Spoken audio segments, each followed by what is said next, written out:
It's time to have a look at this epidemic of myopia and see if dog culture can get up off of our backs and help us not experience this so much. Okay, so myopia is nearsightedness. It's increasingly common in U.S. children. The rates went from 25% to 42%. Some of the factors are as noted right here. Interestingly, they continue to blame the COVID pandemic on every single problem, which is very interesting because the COVID pandemic involved a lot of putting kids up in tight packed apartments with many, many dogs. Curious. So, another thing to understand about myopia or nearsightedness, this used to be common in older adults. So, a big part of how you can get myopia is wear and tear. So, we're going to talk a little bit about the wear and tear of our bodies and how that relates to dog culture. But all of a sudden, it's increasingly affecting younger populations, children and teenagers. They say work and screen time is the problem, and I believe that's probably part of it too. So, that's a little information for you there. So, they say it's caused by genetic factors, environmental influences, too much time on close up tasks like reading or using screens. Okay. So, excessive close up activities, such as reading or using screens, can contribute to the development and worsening of myopia. So, that's like focusing on stuff right in front of you instead of being able to look way out in front of you. How about some examples right now? Have you ever noticed when you go on a drive in a busy city that's just full of packed traffic, you just start getting frustrated and irritated? Like if you go visit a city that's really, really packed full of traffic, but yet if you go on a nice long drive with some beautiful scenery in front of you and you just get to focus way out in front of you, you just feel like chill. You feel so much better. So that kind of relates to this nearsightedness.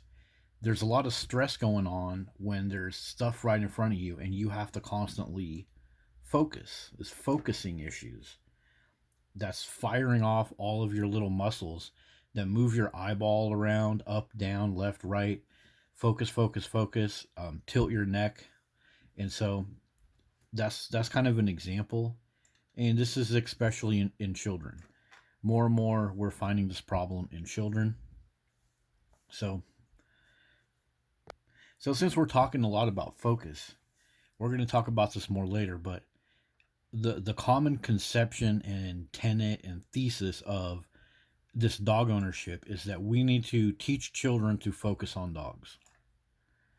We got to get these kids to start respecting these dogs, respect the dog's boundaries. Go over here because mommy and daddy got a dog. Go over here because mommy and daddy got a dog. Go to your room. The new dog is being aggressive. Focus, focus, focus.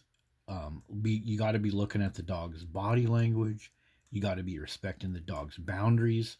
You, as a young developing adult, you have to prevent the accidents that can happen from dog ownership. And so when we talk about focus, this is a big thing with little kids. We're constantly expecting them to focus on what a dog happens to be doing at any given moment. And that's bad for them. It's a cause of myopia, and it also creates wear and tear on their body. So speaking of wear and tear on your body, so dogs in general, just the presence of a dog causes wear and tear on everything. If you put a dog in your truck or car or house, wherever, it's going to be shredded. It's going to be nasty. Feces, overuse, urine, anything where you have a dog, your furniture and other household items. I mean, household items include your freaking children, guys. And look what it says right here. The natural behaviors of dogs, like chewing and playing, can lead to damage over time. Well, look, guys, your door, your doggy door, your floor, your bed, your carpet, All of those things, the wear rate on those goes through the frickin' roof. And the wear rate on your human body goes through the roof too. Okay, so speaking of wear and tear, I created this little rudimentary picture to help everybody understand what I'm talking about with the wear and tear on your eyeballs. So if you're a little kid, say you're riding your bike or something, say this is the lens of your eye and back here is the focusing. You're looking way out here to where you want to go on your bike. Maybe you're in the passenger seat with your mom and dad going for a drive. Your focus is way out there. Your brain is thinking about where you want to go. And there's some peripherals out here that you might focus on. But for the most part, this little imaginary pivot point, it's not moving around a lot. So the muscles that move your eye up and down, left and right, all of those muscles, they're getting to chill out. And you're allowed to focus and use your brain, and your stress is down and everything else. Now take this picture over here. Now what you're doing is you're putting a bunch of dogs in front of your kid. Your kid that's sitting there in the classroom, in your house, in the backseat of your car, instead of being able to focus out here and help their brain develop, you're focusing their eye to go back and forth, up and down, left and right. And then all the muscles that control the shape of this lens, they're firing off. Ooh, boom, boom, boom, up and down. Where's the dog going? Do this because of mommy's dog. Do this because of daddy's dog. Run over here because of mommy's dog. Respect the dog's boundaries. You're looking all over the place. Your posture is low. You're having to look down. If this was a 3D image, it would be like down that way. So you're wearing and tearing on your nervous system and your muscles and everything else. So why do you think myopia was usually only found in people that were older? Well, because a life of all of that wear and tear that damaged their eyes. But we're putting this wear and tear right now on our little kids. So, yeah, dog culture, it's freaking child neglect. So let's go to our next data point. We're talking about head forward posture. So head forward posture can negatively impact myopia. And when we put kids around dogs, we're giving them head forward posture in many different ways.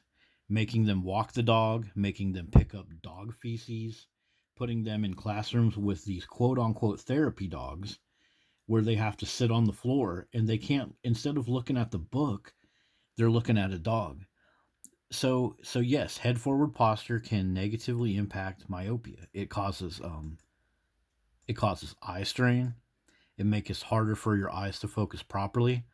It's so more work and wear on those little muscles. So maintaining good posture is very good for your overall eye health. So when we're reading, should we be bending our head, cranking our neck in order to give attention to a dog? No, no, we shouldn't. But that's what we do with these dogs in the classrooms. We put a dog next to a kid and we force them to crank their neck left, right, up, and down, putting the book down on the floor, which is bad for their posture. We should try to keep the book at eye level or closest to eye level for the best health and the best reading comprehension of the kid. So, to my point, here is a bunch of pictures of these stinking therapy mutts. Look at the head posture that we're making these kids do. Look at where the book is. Look at where we put the book. Look at this. The head is cranked, the posture is poor, but there's a dog in the picture, so they think that they're somehow improving these learning outcomes. No, they're making things worse. They're making things worse and worse. All of this stuff is curated. The best position for these kids is to be able to use their desks.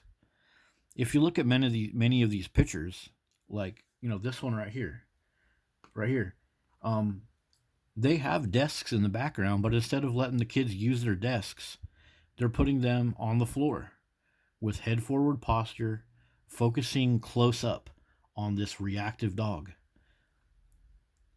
So yeah, the presence of the dog is a huge compromise for the proper posture that you need to learn. Like look at any of these pictures. The kids, look at their faces. They always have The eyes down, head forward posture. Look at the dog, look at the dog. Hey guys, look at the dog. And then they throw a book in the mix and it's like, oh, look at the dog. He's somehow helping them read. Like this picture right here. They got the kid down on the floor with the book in his lap. I mean, okay, but you guys got a desk right there. The kid can actually read the book. And this dog is doing absolutely nothing. It's just sitting there getting ass rubs by this woman right here. And of course, the head forward posture is there and everything else. So, this is another risk for myopia, putting these dogs in classrooms. And what age kids are having more and more myopia? Yep, school age kids. And so, what else were we talking about that creates head forward posture and up close focus with kids? There's this whole movement of we have to teach kids to pick up dog poop. These kids, they got to be good kids. We got to teach them to bend over and scoop up dog poop. That's head forward posture, it's close up focus. It's absolutely ridiculous. It's demeaning to your child. You shouldn't have a dog in your life. It's a freaking waste of money and a waste of time forcing your kid to bend over and belittle themselves. And you know what else? Guess what? Dog feces is an eye irritant. I mean, serious. You're forcing your kids to mask up for viruses, and you're worried about measles and all these other sicknesses for kids. Yet you're running this huge program of we need to teach kids to pick up dog poop. No, teach kids to handle their own business, not to deal with a stupid dog. And so, yeah, your eye irritant. You're gonna expose your kids to eye irritant because you're a feeble-minded parent that chose the hobby of owning a four-legged turd shooter. Like, get out of here, man. And there's other health risks with that dog feces too. Why would you teach your kids to bend over and focus on turds on the ground? I mean, seriously, how fucking stupid is that? And remember, the eye muscles, they're controlled by cranial nerves. And those cranial nerves are compromised. Those arteries that are on either side of your neck, those things function and support the nerves the best when you have good posture. You got your ocular nerve, it controls the eye movement. You got the trochlear nerve and many other nerves. And they're all there in your neck, they're by your eyes and they're by your ears. And cranking your head over to pick up some dog turds does not promote proper eye function and movement. I'm sorry, but it doesn't. So forcing your kids to be around dogs, it just creates all kinds of nasty habits that are not good for them. And some downstream problems of this, making those eye muscles follow that dog around all day. You have other problems. Of course, they're going to say digital devices and reading. Sure, but we need to look at this dog stuff too because it's a huge part of this. So another thing is this is linked to mental health issues. Oh, holy shit, guys. Look at this. Blurred vision and discomfort, anxiety, depression. There's a huge link between eye health and mental well-being. So you want to expose your kid to upfront close focus of dogs, eye irritant dog feces, and then you want to wonder why kids are so sick and obese and having trouble with learning outcomes. It's because you shoved this ridiculous dog into their life. And again, we already did this with the monkey sister experiment. We've did this nasty experiment on kids already, guys. Now, I want to show you guys a very, very interesting internet search about this topic. So, I searched the internet for articles that talk about this close-up focus with having pets. So, interestingly, cats, they actually say that cats can cause this problem. So, everything that I've talked about, they try to link it to cat ownership. In these two sources in this little summary, they talk about it. They say the prolonged focus from having a cat around, see right here, can cause some of these problems. Okay, well, okay, but dogs are way more prevalent than cats, right? But hey guys, let me show you this. Watch this. So now we're going to ask the internet for some similar articles about dogs, okay?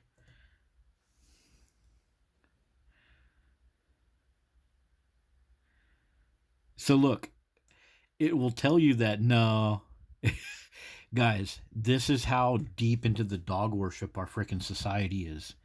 They're going to tell you that no, dogs aren't a problem. According to All About Vision and Pet MD, they're going to tell you no, dogs aren't going to cause any close up eye strain, but cats sure will. But the type of behaviors that cats do and dogs do when it comes to the close up focus, it's the exact same behavior. So, yes, owning dogs is a huge freaking part of this. And we've already proven it with studies about cats. Our society just refuses to admit that dogs are part of the problem. That's how deep in this dog worship our publications and senators and governors and all of our lawmaking and other fact checking organizations are. They're all dog worshippers. And that's why when we try to look this stuff up, we really have to go deep into the keyword searches. So now let's go to my examples of the close-up focus. This video I'm showing you right here is one of the most popular types of videos on YouTube and everywhere else. But look at the kid on the bike. He wants to focus out here, like I showed you guys before. That's good for his brain, but his dumbass parents are making him focus. Ozzy's not gonna get you. He's just biting the tire. Easy, Ozzy. Instead of being able to focus long out there and have a long-term vision of what he wants to do in life and where he wants to go, this poor kid has to sit there and crank his neck all over the place, compressing his carotid artery, which is the oxygen to his brain. And so it's just like they talk about with myopia. He's having to be like, where's the dog? Where's the dog? Where's the dog? Mom's laughing, dad's laughing, blah blah blah blah blah blah blah. It's bad. It's bad for his eye muscles and it's wearing him out. It's wearing all of his nervous system out because these dumbass parents worship this filthy freaking flea motel right here. Same thing on YouTube, everywhere else. 13 million views for this one right here. And it's the little kid, focusing on the stupid reactive dog. The dog is going to knock him over, run his head into a table, but the parents are going to film it and think it's super funny. It's not funny. It's low-key child abuse. And it doesn't matter that this little kid, he's laughing and stuff. He wants the approval of his parents. These poor kids, even in the most abusive situations, a big part of it is they just want the approval of their parents. So, of course, they're going to sit there and play along, but it's not good for them. So, there you go. That's been our look at myopia and how dog culture makes it worse. So, it's time to stop child abuse and stop child neglect and bring humans back into favor and put dogs back out in the front yard in a freaking doghouse where they belong. See you guys later.